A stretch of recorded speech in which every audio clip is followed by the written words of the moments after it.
Hello, digital world. Welcome back to another episode of Spliced In Later, coming to you at our regular day and time. If you're a regular listener here to the podcast, to the YouTubes, to wherever you are listening, you may not have noticed, but I dropped a earlier episode yesterday because I saw two movies, and I don't have time to space them out like I would because I got more movies to see and places to be.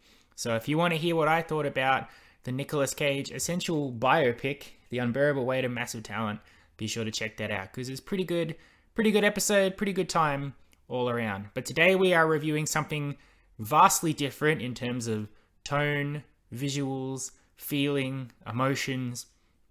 Literally everything you can think of, these movies do not coincide one way or another, but in a good way. We are about to talk today about The Northman, the newest movie by director Robert Eggers that has been out in the cinemas over the weekend.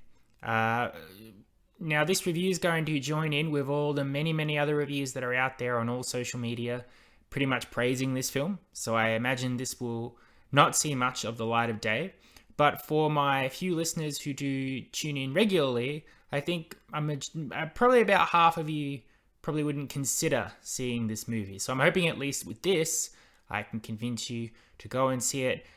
But also, in the same manner as when I recommended Everything Everywhere All at Once, you just got to be prepared, because it might not be what you think it is. So let's get right into it. I don't think this will be a particularly long episode, because I want people to experience this film completely unaware, really, of anything that's happening in it, or what it all means, or trying to unpack the themes and messages and imagery and all the stuff that's going on, because this movie is really up to interpretation and to how you like to experience cinema. Whether if it's just something that you go to fill time, you may not find this one particularly good. You might find it boring. You might find it confusing. But there's a few reasons why you might like this film. If you like cinema, if you like the art of filmmaking, you'll like this film. If you've seen any of Robert Eggers' previous films, The Vivitch, I know it's called The Witch, but I'm going to call it The Vivitch for my own sick pleasure, and The Lighthouse, you'll like this film. If you are a fan of the old Shakespearean tale Hamlet, or any sort of revenge tale, you'll like this movie. If you like stories of Vikings and the old-timey Viking mythology and all of that stuff, you'll like this film. If you like blood and gore and visceral violence in certain situations, you'll like this film. If you like to feel uncomfortable, you will like this film. Pretty much hits all the bars all across the board, but all together. They all complement each other. So if you like one of those things, but you don't really like the other, you might struggle in certain aspects. Summing up this review completely quickly for you, in case you don't want to listen to the whole episode, I absolutely love this film. I give it a 9 out of 10 for sure. It is fighting to be the number one film of this year. I'm currently debating it against The Batman. Really, in terms of taste, it's definitely the most competently made film I've seen this year for sure, and I feel like everybody agrees with me, and people are going to be talking about this one for a while. It's really catapulting Robert Eggers up to that point where eventually he's going to be that director, much like Quentin Tarantino, Christopher Nolan, somebody who people go and see films based on his reputation alone, someone who actors will want to work with.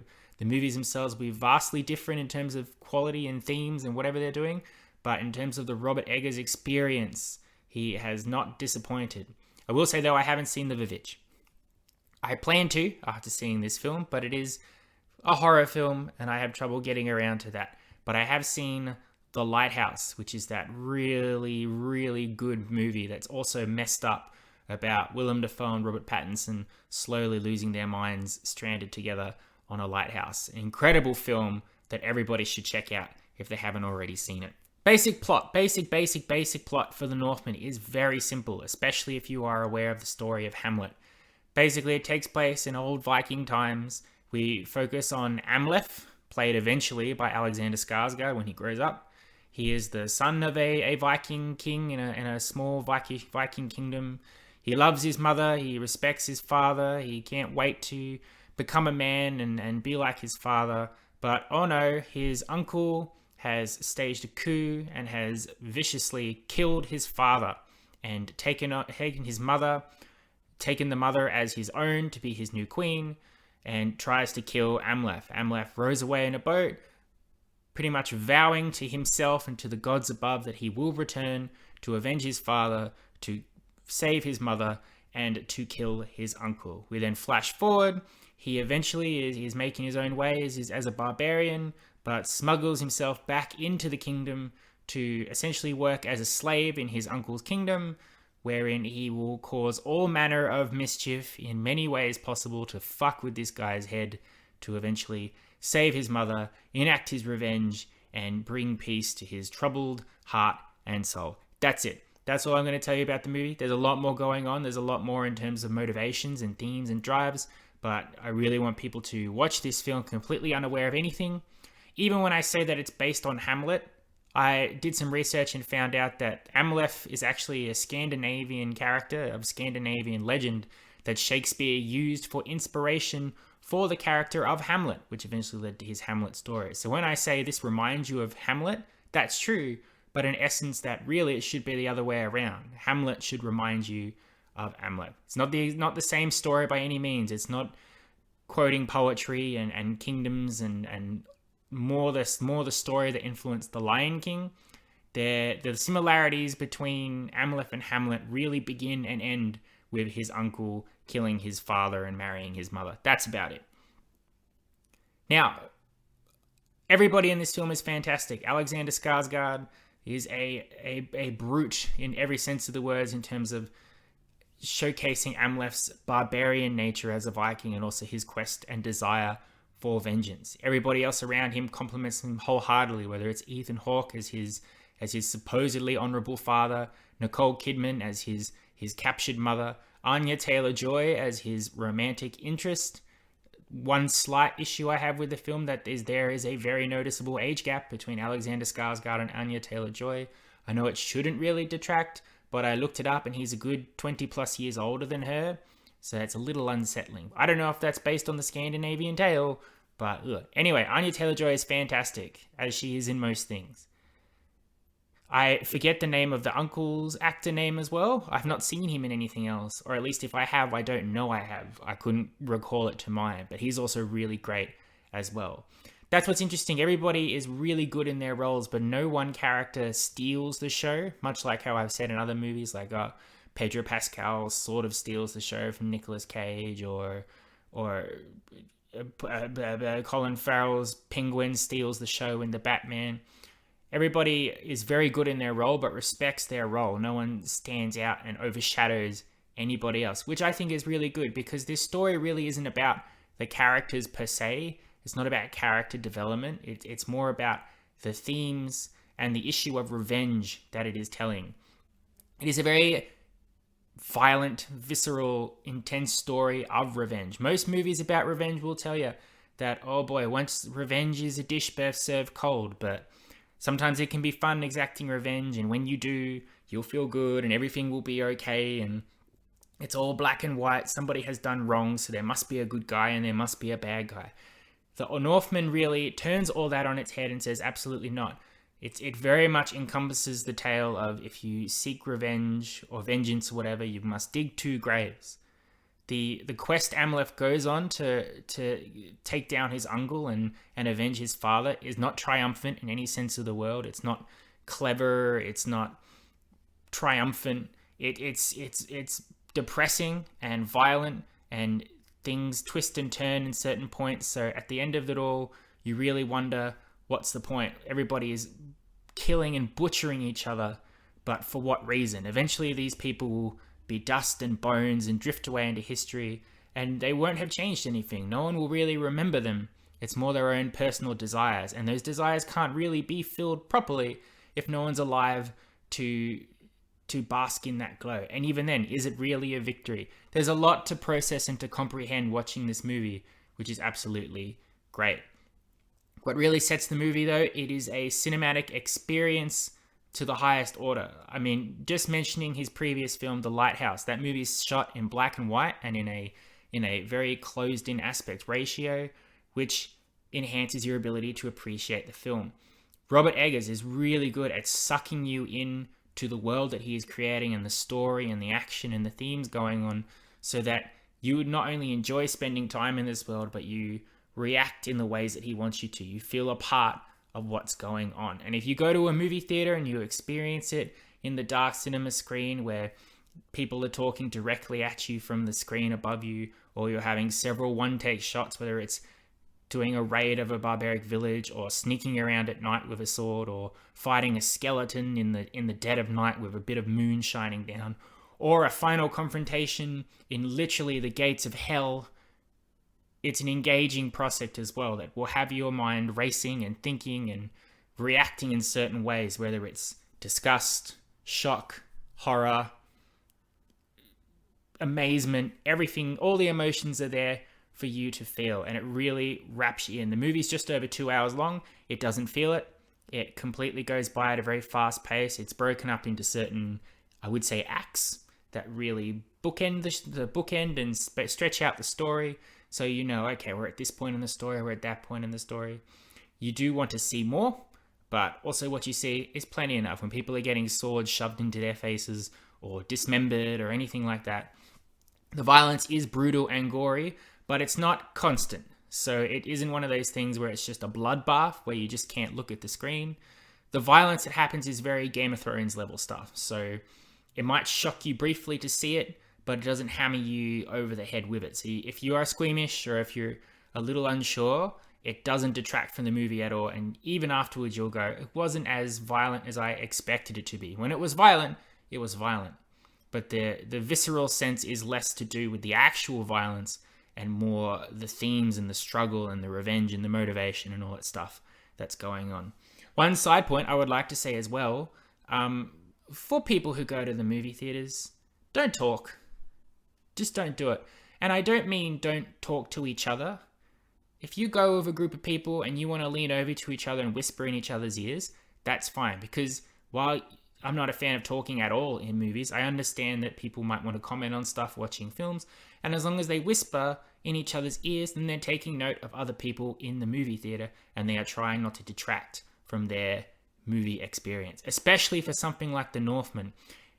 There are several scenes where it's dead quiet or loud noises that are supposed to be engaging and pulling you into the story, so you feel yourself losing your mind and soul watching it. It's not like watching a Marvel movie where it's very exciting and explosions are going off and quips and jokes are made. And it's a different kind of cinema experience where people get caught up in not only watching the film, but the reaction of the people in the cinema.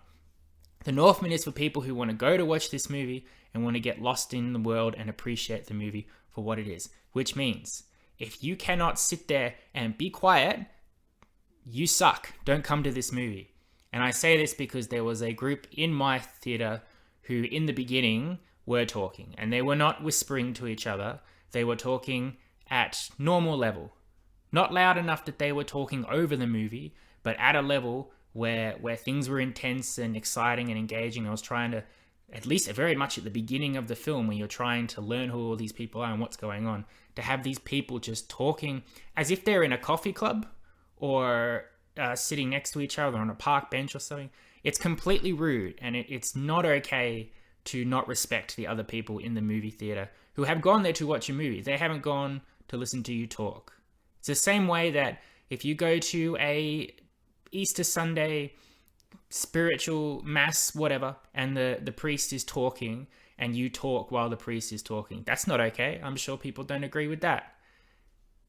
A movie theater is not a social gathering, at least not in that essence. To those people's credit, when I finally lost my cool and told them to be quiet or to keep it down, they did do that. So that's good. But yeah, this is a movie that requires you to pay attention to it and to respect the atmosphere of the movie, because the atmosphere, the tenseness of it is a huge part of what makes it such a great movie. So don't ruin it for everybody else. In summary, The Northman is a fantastic film that is expertly directed and wonderfully brought to screen by incredible performances and the ability to really make a tense, atmospheric, cinematic experience. I didn't see The Lighthouse in the cinemas, and I wish I had, because having seen The Northman and seeing how being in a cinema and having that experience affected my viewing of the movie, I think it would have enhanced my appreciation of The Lighthouse even more. Alexander Skarsgård and co are all great.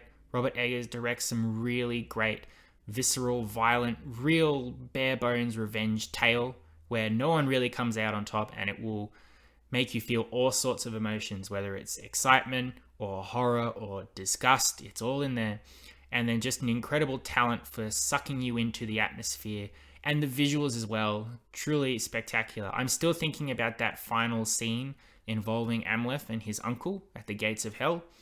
It just looked incredible, and over a slow burn of a movie where you were slowly building up to this point where eventually Amleth and his uncle would confront each other.